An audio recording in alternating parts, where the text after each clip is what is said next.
Monterey, California, spring of 2001. The coastal air was cool that night, the kind that carried the faint smell of salt and cypress even deep into the narrow streets. The sound of waves, the hum of passing cars, the faint music from the wharf. It was the rhythm of a quiet, safe town. But for one family, that calm would soon dissolve into a silence that would last more than 2 decades. Her name was Laura McKinney, 29 years old. She was a local art teacher at a public high school, known for her soft-spoken nature and an almost stubborn kindness.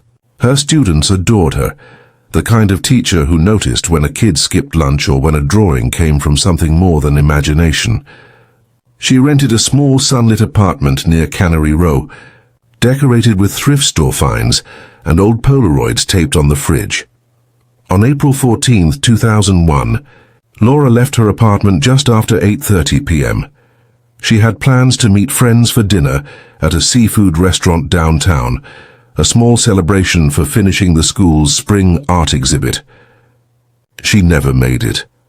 Her car, a light blue 1995 Honda Civic, was found the next morning parked half a mile from her home, near the dunes by Del Monte Beach. The doors were locked. Her purse, phone and keys were gone. Inside, police found her jacket folded neatly on the passenger seat, as if she had intended to return soon.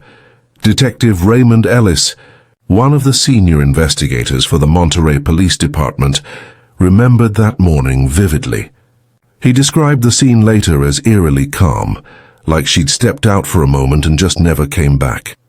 Search teams combed the beach for days. Helicopters circled above the shoreline. Volunteers from nearby towns joined in. Divers explored the waters just off the coast, hoping for any trace. A footprint, a piece of clothing, anything. Nothing surfaced. There were no signs of struggle near her car. No witnesses saw her after she left her apartment. Security footage from downtown, grainy, dated, and black and white, offered only one uncertain clue, a figure resembling Laura walking alone toward the waterfront around 9:15 p.m. But the tape was too unclear to confirm it was her. When the case hit the local papers, the community reacted with disbelief. Monterey wasn't a place where people vanished. Residents started double-locking doors, checking over shoulders, keeping porch lights on longer. Laura's parents, Margaret and Daniel McKinney, drove up from San Luis Obispo and plastered her photo everywhere. Laundromats, gas stations, telephone poles. The picture was one she'd hated, a wind-blown smile during a family trip to Big Sur. "Find Laura," the posters read. "Please help bring her home." Over the next few weeks, detectives followed every possible lead. A co-worker mentioned that Laura had recently broken up with a boyfriend, Evan Porter, a local musician she'd dated for nearly a year. They'd separated amicably, at least according to him, but neighbors recalled loud arguments in the weeks before her disappearance. Police interviewed Evan several times. His story stayed consistent. They'd met a few days before she vanished to exchange belongings, and he hadn't seen or heard from her since. He even volunteered to take a polygraph test. The results were inconclusive, not a failure but not clean either. Then came another lead, a report from a jogger who claimed to have seen a man near Laura's car around midnight, pacing along the dunes. The jogger couldn't describe much, just that the man was tall, wearing a dark jacket and smoking. The detail gave police a thread to tug on, but it unraveled quickly. The beach at night was a common spot for late walks and quiet smokes. No one matched that vague description. Weeks turned into months. The media coverage slowed, but for Laura's family, time didn't dull the ache. Margaret kept her daughter's apartment just as it was, the coffee cup still on the counter, sketchbooks stacked by the window, plants watered weekly, as though she might return any day. Detective Ellis and his team tried everything they could with the technology of the early 2000s. Fingerprints, early DNA testing, phone records, credit card tracking. Nothing connected. There was no sign of life, but no sign of death either. It was as if she had simply vanished into the fog that clung to the coast each night. By the fall of 2001, the case went cold. Still, whispers lingered in town. Some believed Laura had been abducted by someone passing through, a drifter, a long-haul trucker. Others thought she'd left voluntarily, overwhelmed by something in her life no one had seen. Theories turned into rumors, and rumors turned into silence. Then in 2003, a small discovery flickered, a glimmer that briefly reignited hope. A hiker exploring a remote trail near Fort Ord, an old military base not far from town, stumbled upon a tattered canvas tote bag. Inside were a few art supplies, a sketchbook, and a set of keys attached to a metal charm shaped like a tiny palette. The sketchbook pages were warped by moisture but legible. On the first page, Laura's initials. LM detectives confirmed the bag was hers. It raised more questions than it answered. How had her belongings ended up nearly 6 miles away from where her car was found? Had she walked there herself? Or had someone left them there to mislead investigators? Search teams combed the woods again. Cadaver dogs were brought in. But after several days, there was still no sign of Laura. The trail went cold once more. By 2005, most of the original task force had been reassigned.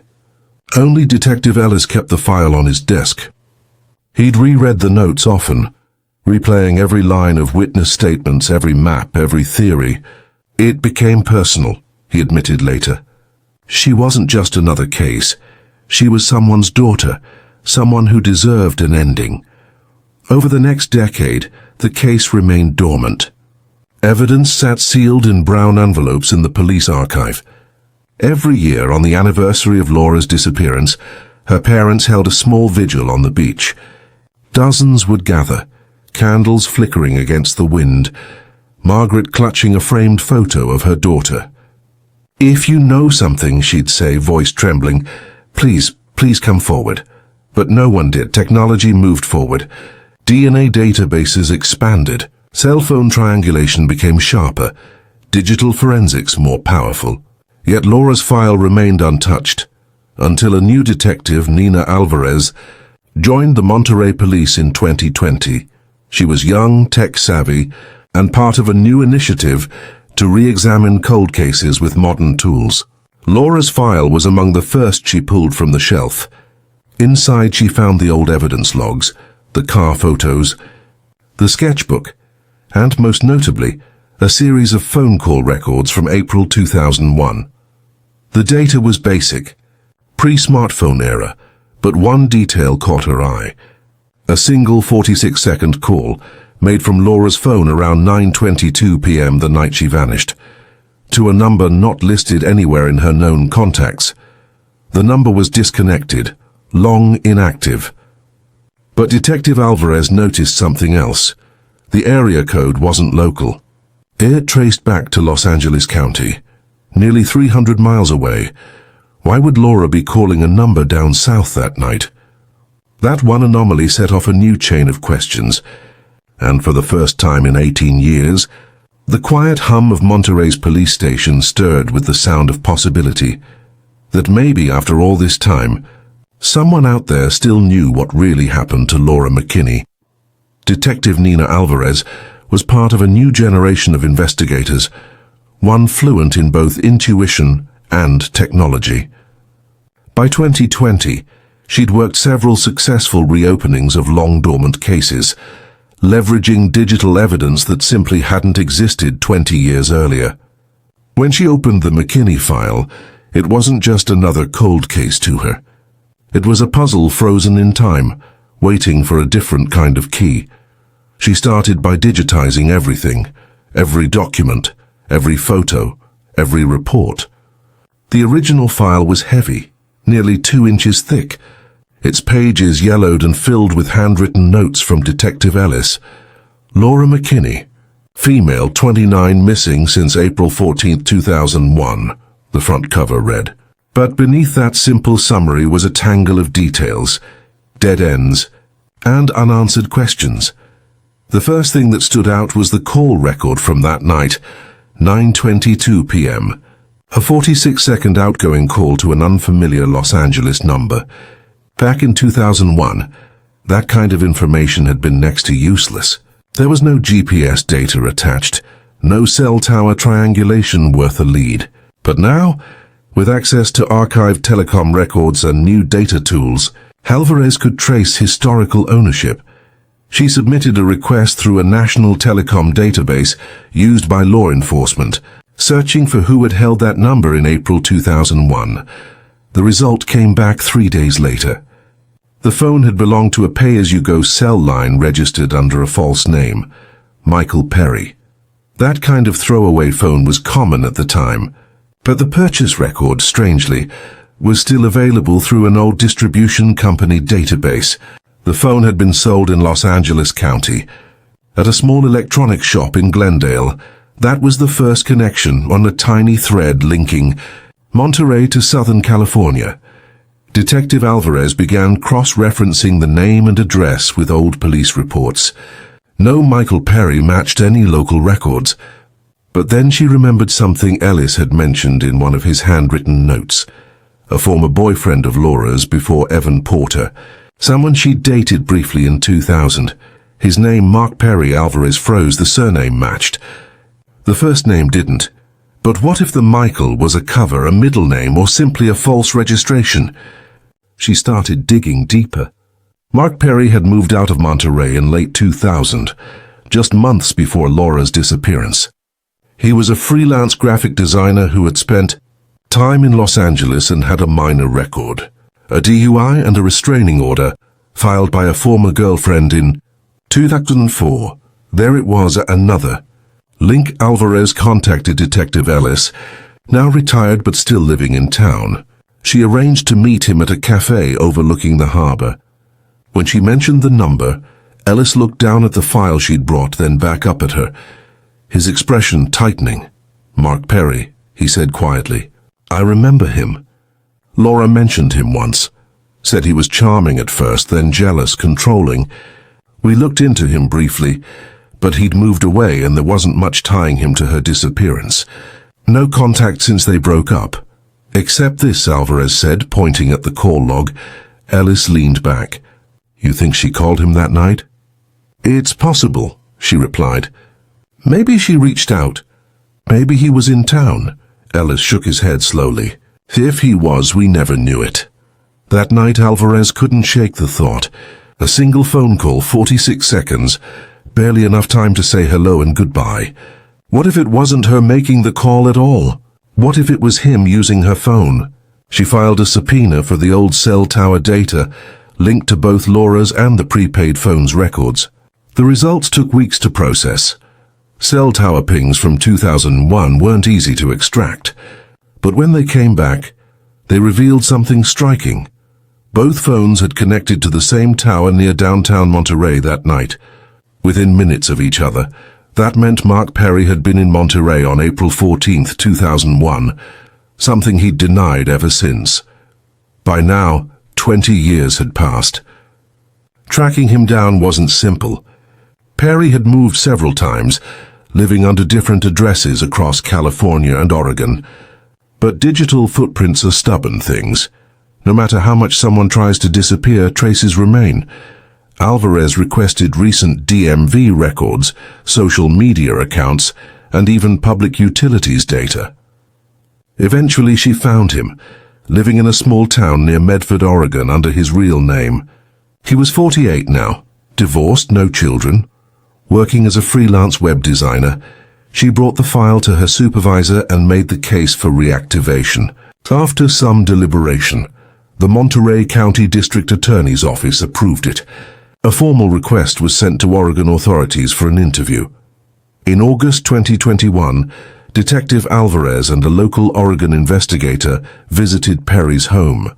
He answered the door calmly, appearing surprised but not rattled. His hair was graying, but his voice still carried the same smooth tone he'd once used in his younger days. When asked about Laura McKinney, he sighed. That was a long time ago, he said. I haven't thought about her in years. Terrible what happened, though. She was a good person. Alvarez asked if he'd been in Monterey around the time she disappeared. He denied it instantly. "No, ma'am. I was living in Glendale then. I remember because I just started a new job. Haven't been back since." But when confronted with the call records, he froze for just a second, subtle but enough for Alvarez to notice. "That's impossible," he said after a pause. "That phone wasn't mine." "Mark," Alvarez said softly, "we have purchase data for that number linked to a Glendale electronics store. You used your debit card." He exhaled slowly, his eyes narrowing. "That doesn't mean I hurt her." No one had accused him yet, but he'd said it anyway. After the interview, Alvarez obtained a warrant to search his property, focusing on digital devices. That was when the case cracked open. Perry's old desktop computer, stored in his garage, contained backups of files from as far back as the early 2000s. Among them was a folder of photos, dozens of digital images, many corrupted with age. But one file, recovered by a digital forensics specialist, showed something chilling. A blurry photo of a woman standing near a beach at night. The timestamp, April 14th, 2001, 9:16 p.m. When enlarged, the woman's outline, her hair, her jacket, they all matched Laura McKinney. That image changed everything. The evidence was enough to reopen the case publicly. The Monterey Police Department announced in a 2022 press conference that significant digital evidence had been found, linking a former acquaintance of Laura's to her disappearance. News spread fast across California. Local stations revisited the story, showing old footage from the early 2000s. The beach searches, the candlelight vigils, Laura's parents holding posters with faded ink. Margaret McKinney, now in her 70s, appeared briefly on camera. "I've waited 21 years to hear her name spoken again in the news," she said softly. "Maybe this time it'll finally bring her home." Following the digital evidence, investigators returned to the Fort Ord Trail, where Laura's tote bag had been found in 2003. Using newer ground-penetrating radar technology, they searched deeper into an area that had previously been too dense to explore fully. 2 days later, they found human remains, shallow, weathered, partially covered by roots. Dental records confirmed what everyone had both feared and expected. It was Laura. The discovery reopened every wound in Monterey, but it also reignited a demand for answers and a confession. Perry was arrested in Oregon and extradited to California. The charges: murder, kidnapping, and obstruction of justice. When the news broke, Detective Ellis, now 68, drove down to the station to see the file that had haunted him for half his career. He watched the footage of Perry being led into custody, hands cuffed, eyes down.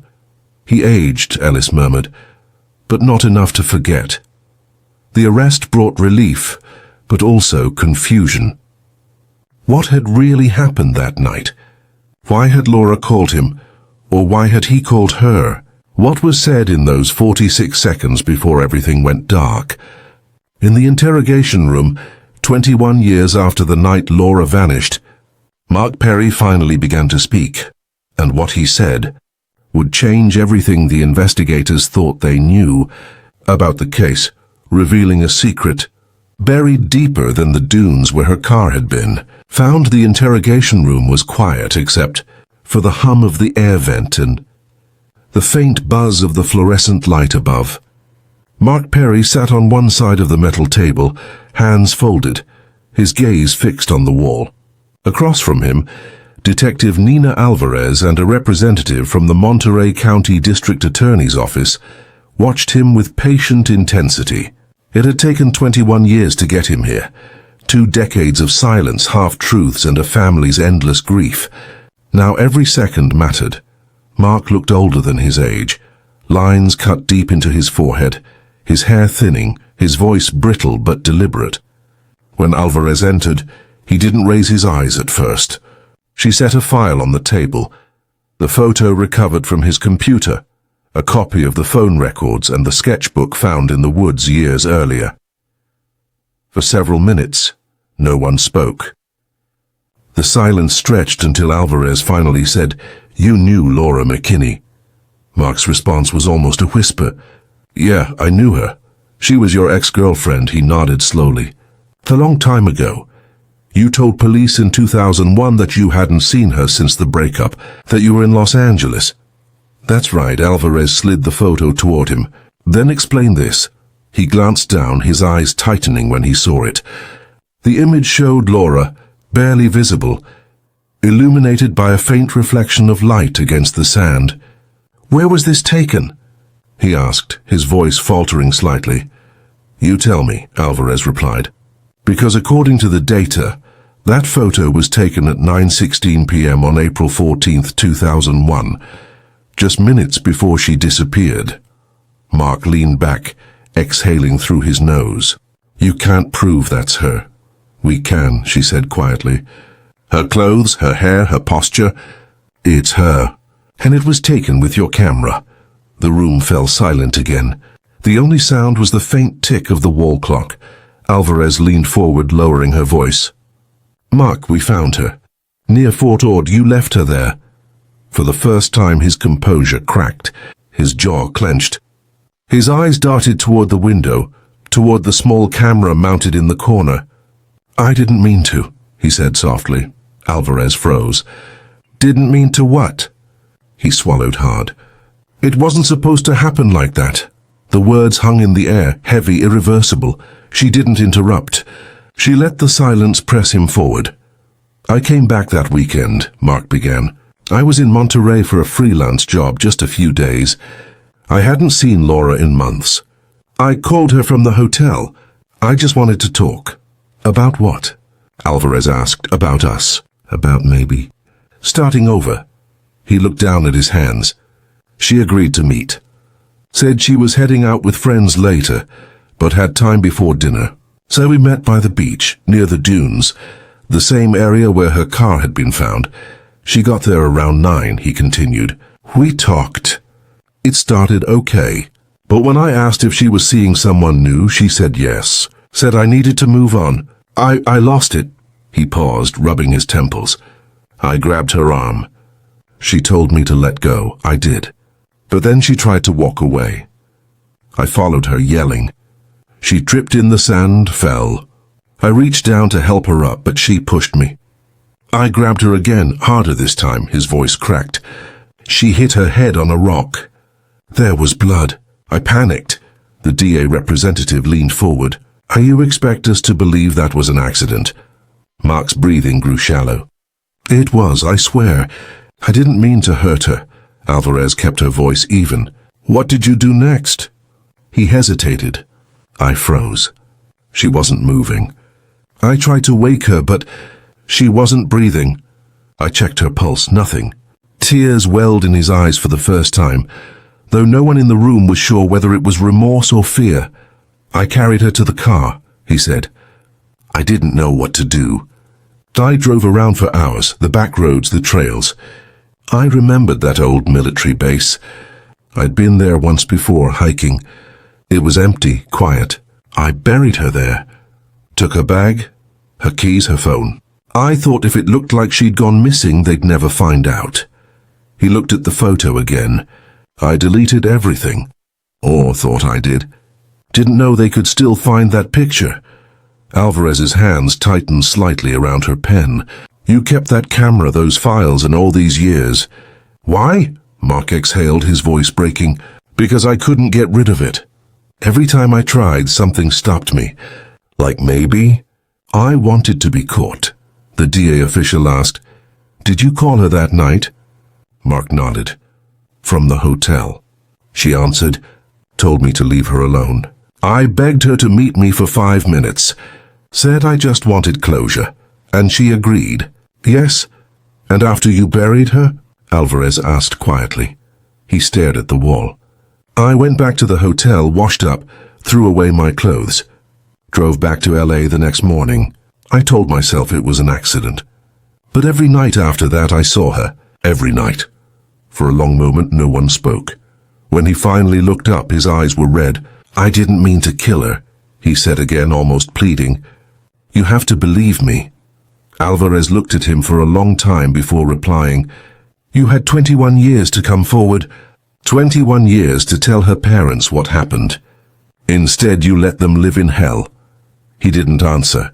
As the interview ended, Perry signed a voluntary confession, written in trembling handwriting, dated and time-stamped. He was formally charged with second-degree murder, manslaughter, and tampering with evidence. When the news broke, Monterey was stunned.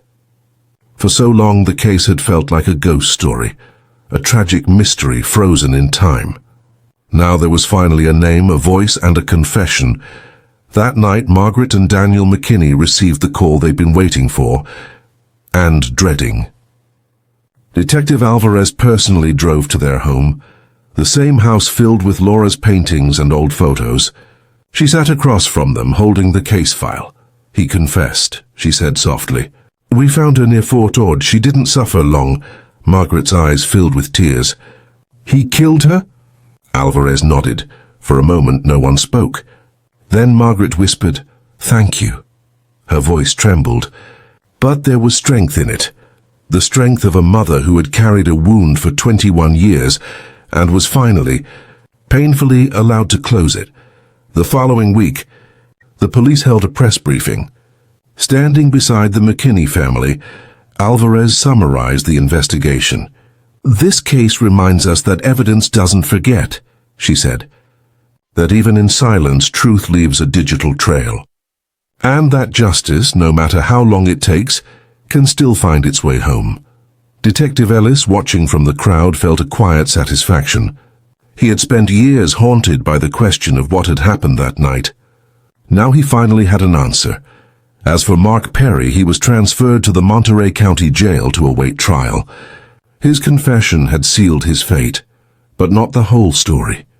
Because during a follow-up search of his Oregon home, investigators uncovered something else, something buried not in sand, but in code, on a hard drive encrypted and hidden. They found a series of unidentified video files, labeled only with dates from early 2001, the digital evidence that had exposed his lie was about to reveal even more, like the real reason Laura McKinney never made it home that night.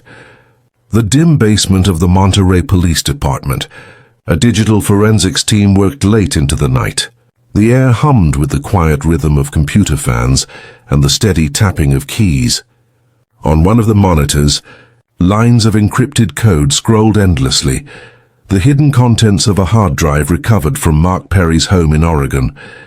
Detective Nina Alvarez watched as a technician ran decryption software across the device. The drive was old, dusty, but surprisingly intact. What drew their attention were the file names, a series of dates leading up to April 14, 2001, the night Laura McKinney disappeared. Whoever encrypted this, the technician said, knew what they were doing. "This isn't amateur stuff. Can you break it?" Alvarez asked. He nodded slowly. "Eventually. But it's going to take time." By midnight, the first video file finally opened. The screen filled with static before flickering into focus, a grainy recording. Time-stamped March 20th, 2001. The footage showed a dimly lit room, a desk, and Mark Perry himself, younger, thinner, speaking directly to the camera. He looked restless, pacing. "She's ignoring me again," he said into the lens. "Thinks she can just erase me like I never existed. But I know she's still thinking about me. I know it."